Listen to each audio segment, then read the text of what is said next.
Selamat sore Bung Firdaus Ilyas. Selamat sore, Bung Meldi Rendra.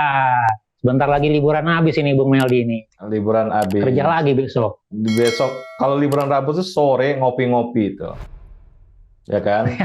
Ngopi-ngopi. Kalau bagi pencinta rokok, rokoknya Gudang Garam Merah. Nah, Anjroy. diskusinya, Kopinya diskusinya ini aja random, diskusi zaman-zaman Desi Ratnasari diskusi. mengenang masa-masa pahit ya. Mm-mm. Bung Firdaus, nih kabupaten banyak yang Iya. dimekarkan, tapi kalau integritasnya jelek kan ini menjadi masalah ke depan ya. Nah, celah-celah Hmm. integritas ini saya lihat karena sebuah kabupaten tuh dia luas, ya kan. Kemudian ASN-nya juga kalau kita perhatikan sedikit longgar ya. Ini baru pengamatan-pengamatan yang selintas. Nah, ini bagaimana kita memandang integritas di kabupaten ini, Bung Firdaus, di Indonesia terutama. Ya, jadi kalau kita bicara kabupaten ya, dalam konteks integritas, atau malah tadi diawali Bung Meli, kan banyak hasil pemekaran ya. Jadi pemekaran punya 2-3 kecamatan, pengen dimekarkan lagi jadi satu kabupaten sendiri. Tujuannya mungkin banyak yang tujuannya baik juga ya. Misalnya ingin, oh iya, kalau dia dimekarkan nanti kan lebih fokus, lebih mudah dikelola dibandingkan sekian banyak kecamatan yang besar-besar masih pada satu kepemimpinan atau satu apa ya, satu pusat gitu. Jadi lebih baik di split, dibagi, kemudian bisa lebih terkonsentrasi. Itu mungkin salah satu yang apa namanya tujuan yang baik. Tapi ada juga yang dimekarkan gara-gara karena ya sudahlah, kalau dimekarkan kan nanti ada pilkada lagi kan, ada pemilihan baru, ada pembagian, ada dana operasional, apa namanya bupati, ada macam-macam lah. Jadi termasuk juga apa mengejar terutama untuk kabupaten-kabupaten yang kaya sumber daya ya Bung Meldi ya. Kalau kita Ya. ingat Kalimantan, Sumatera gitu ya, mungkin ada batu bara, ada pertambangan, mineral di sana. Kemudian, oh iya kalau dia dimekarkan kan mengelola kita, nanti izin kita. Kalau izin kita kan lumayan juga ini gitu, jadi atau termasuk hasil hutannya gitu. Jadi itu salah satu apa namanya spirit atau dampak dari pemekaran atau apa ya daerah yang notabene tujuannya menurut saya itu juga mungkin nanti akan bermasalah begitu. Nah, kemudian kalau kita kaitkan dengan integritas Bung Meldi ya, jadi melanjutkan apa namanya trilogi pembahasan integritas di pemerintah daerah ini untuk kabupaten ya. Nah, kalau kita lihat kabupaten merupakan bagian dari sisi hierarki ya, kan kabupaten itu mungkin agak agak terpinggirkan, agak apa ya, orang masih melihat provinsi, masih melihat kota, tapi kabupaten apalah jauh gitu ya, ke kantor bupatinya aja susah gitu. Nah, mungkin dengan kondisi tersebut ya, kalaupun juga nanti pelayanannya ala kadarnya atau integritasnya terbatas ya, alhamdulillah masih syukur ada pelayanan, masih syukur ada aparatur, masih syukur ada gedung ini atau kantor ini gitu ya. Karena kan begitu luasnya atau begitu banyaknya kendala gitu. Nah, pertanyaan kita kalau kita bicara membangun pemerintahan yang bersih, anti korupsi, bahkan yang melayani, ya artinya integritas harus dibangun pada semua titik, semua level pemerintah. Tidak peduli Anda pemerintah pusat, Anda di kota, provinsi atau kota, Anda di kabupaten gitu ya, daerah kecamatan terpelosok, tetap saja pelayanan harus nomor satu, integritas harus baik, anggaran harus dipertanggungjawabkan. Nah, itu bagian dari kenapa adanya selalu survei integritas untuk melihat sejauh apa sih itu integritas terutama ASN atau kelembagaan pemerintah dalam mengelola anggaran, dalam mengelola pelayanan, dalam mengelola sumber dayanya, bagaimana mempertanggungjawabkannya. Nah, kalau kita lihat Bung Meldi ya, jadi ini untuk kabupaten ya dalam apa survei integritas oleh KPK 2022. Ini respondennya kebetulan kabupaten itu agak banyak ya, lebih dari 410. Ini kebetulan yang berhasil didapat angka penilaian integritasnya itu hanya 410 kabupaten seluruh Indonesia untuk tahun 2020, sebagian tidak masuk, terutama Indonesia Timur ya. Gitu. Nah, kalau kita lihat dari 410 kabupaten gitu ya, maka rata skor integritasnya adalah 70,63 Bu Meldi. Sementara rata-rata keseluruhan Pemda seluruh Indonesia gitu ya, baik provinsi, kota dan kabupaten itu adalah 70,82. Jadi kabupaten sedikit lebih rendah skor rata-rata integritasnya dibandingkan rata-rata keseluruhan Pemda. Jadi dia 70,63, rata-rata nasionalnya 70,82.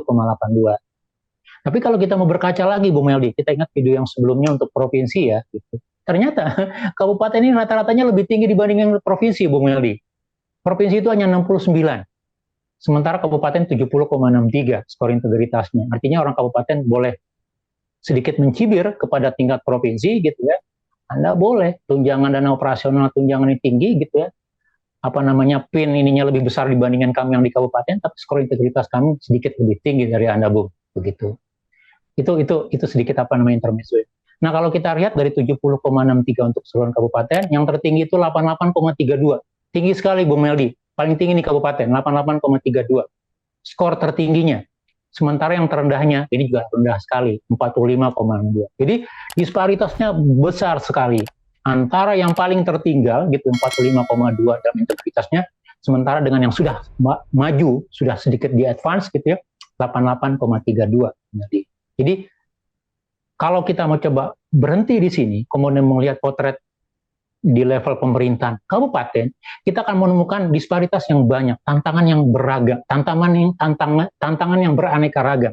Berbeda dengan level provinsi, berbeda dengan level kota, Bung Meldi, begitu. Jadi spreadnya luas sekali, besar sekali. Oke, kita bisa punya pola-pola, tipologi kabupaten. Ada tipologi kabupaten itu adalah pertambangan. Ada tipologi kabupaten itu kabupaten santri ya kayak Tasikmalaya. Ada tipologi sebuah kabupaten nelayan. Tipologi sebuah kabupaten misalnya Bawang kayak Brebes gitu. Nah, apa yang bisa kita lihat masalah integrasi dari faktor-faktor tipologi yang ada ini, Bung Firdaus? Ya, menarik ya. Kebetulan apa namanya nanti kita harus lihat lebih lanjut lagi, lebih detail lagi gitu ya.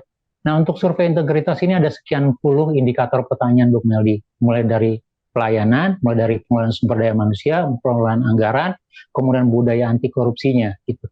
Nah, kemudian kalau kita coba karakteristikkan survei integritas dengan masing-masing model atau tipologi pemerintah daerah. Ada yang kaya pertambangan, perikanan, kehutanan gitu ya, atau misalnya daerah-daerah perkotaan dengan perizinan apa namanya industri dan segala macam. Nah, sebenarnya tentu masing-masing tipologi pemerintah daerah ini punya karakteristik sendiri. Misalnya pemerintah yang punya misalnya banyak sekali mekanisme perizinan, terutama misalnya untuk pertambangan atau kekayaan alam. Nah, kita akan melihat kira-kira apakah dalam perizinannya itu ada intervensi atau tidak, begitu ya. Kebetulan kita belum memotret itu secara detail, begitu ya. Tapi kita bisa olah, kita bisa sampaikan nanti. Nah, tapi secara umum kesimpulannya, kota-kota dengan mekanisme perizinan yang tinggi, misalnya terutama yang melibatkan penerimaan negara atau sumber daya alam, itu punya persoalan dalam integritas dalam perizinan, begitu. Walaupun tidak semua, tapi secara umum memiliki kendala tersebut, gitu. Nah, kemudian kota-kota yang memiliki pelayanan publik, misalnya terutama kota ya, gitu ya. Jadi kalau kita bandingkan kota, maka mereka akan punya persoalan. Artinya ketika berhadapan dengan publik, maka akan ada mekanisme indeks atau skor punglinya lebih tinggi dibandingkan yang lain, gitu. Jadi itu yang mungkin secara general, secara umum kita lihat bahwa masing-masing karakteristik pemerintah daerah, terutama kabupaten, itu akan memiliki kendala atau tantangan integritasnya sendiri, baik itu dalam penyediaan sumber daya manusia, penyediaan dalam membangun mendapatkan anggaran, penyediaan dalam mekanisme belanja PBJ-nya, penyediaan dalam mekanisme perizinan atau tata kelola atau program pemerintah. Pasti ada catatannya, gitu. Nah, yang berikutnya kalau mau kita coba bandingkan, Bu Meli, sebagai sebuah ilustrasi melihat ya, kira-kira dari tipologi tersebut, kira-kira apa yang bisa digambarkan dari, kita ambil contoh potret misalnya 5 kabupaten yang memiliki nilai integritas terbaik. Kita coba ambil ya potretnya. Nah, untuk survei integritas 2022, 5 kabupaten dengan nilai integritas terbesar gitu ya, itu ada beberapa kabupaten gitu ya, ada 5 kabupaten. Nah, yang terbesar itu skornya 88,32, itu Kabupaten Boyolali, itu Jawa Tengah, itu peringkat 1 nasional. Jadi skornya 88,32, Boyolali, gitu ya. Nah, kemudian yang kedua itu Kabupaten Kelungkung, Provinsi Bali, itu 82,5, Bali lagi, jadi peringkat 2 nasional. Kemudian yang ketiga itu Kabupaten Sleman, DIY, itu nilai skor integritasnya 86,16, peringkat 3. Kemudian yang keempat dari Bali lagi, Kabupaten Tabanan, itu 82,11 atau 11, itu peringkat 4. Kemudian peringkat 5, nah ini menjawab pertanyaan Bu Meldi tadi ya, Kabupaten Hulu Sungai Selatan, Kalsel, Kalimantan Selatan, kaya sumber daya alam Bu Meldi. Tapi nilai integritasnya lumayan, 81,82, peringkat 5 nasional. Jadi kalau kita lihat dari 5 terbaik kabupaten, Pemda kabupaten dengan integritas tertinggi gitu ya, itu 3 dari Pulau Jawa, 1 dari Pulau Bali, 1 dari Kalimantan Selatan.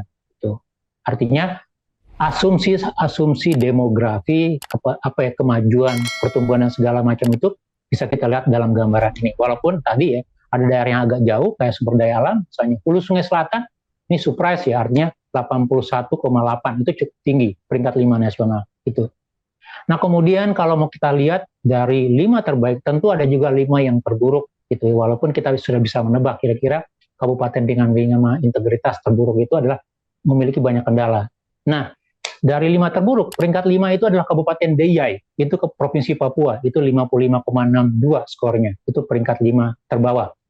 Kemudian Kabupaten Kepulauan Aru, Maluku, itu 54,44 skornya, peringkat 4 terbawah. Kemudian Kabupaten Pegunungan Arfak, ini Papua Barat, itu 53,64, peringkat 3 terbawah. Kemudian Kabupaten Mimika, Provinsi Papua, 51,23, peringkat 2 terbawah. Peringkat paling bawahnya adalah Kabupaten Waropen. Kabupaten Waropen di Papua itu skornya 45,26. Jadi keterisolasian, kemudian aspek demografi gitu ya, aspek akses, aspek keterbatasan sumber daya manusia, IPM-nya begitu ya, itu juga punya implikasi kepada nilai integritas di tingkat pemerintah kabupaten. Kalau 5 misalnya Boyolali, Kelungkung, Sleman, Tabanan, Hulu Sungai Selatan itu tinggi, sementara yang lainnya agak rendah. Terima kasih Bung Firdaus Ilyas. Sama-sama Bung Meldi, terima kasih banyak. Salam Indonesia bersih. Salam Indonesia bersih.